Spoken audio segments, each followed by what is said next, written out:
coordinator when you go to your level 4. And yun nga, mapalitan na kay Sir Al. Siyempre si Mamutado. Mamutado for Mamutado. Mamutado niya. Kasi hindi ka na level 4 si Sir Yambaw na eh. And we are so happy na napunta kay Sir Al Yambaw.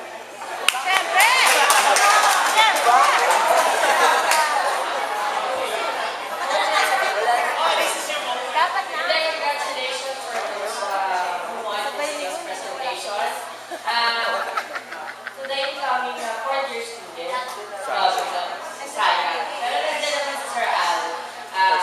Toxic nga lang, pero may reason yun. Kahit ako naman toxic sa going na fourth year,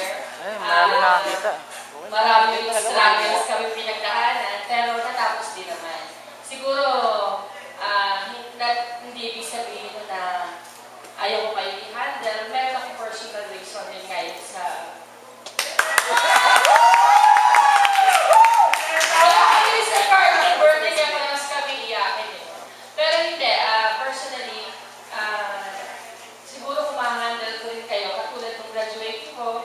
sinasabi ko kasi sa kanila, dati tatlo lang yung anak ko, ngayon, kulang-kulang 300 na. So, ganun pa rin, hindi magbabago. Anak pa rin natin kayo. Pero yun, Sir Yambaw. So, good luck sa inyo, tsaka mag-aral pa rin kayo dahil 103, 104, 105, pinakamahirap yung 104, pero malapit na, konting-konti na lang. Good luck. Love you, Ma!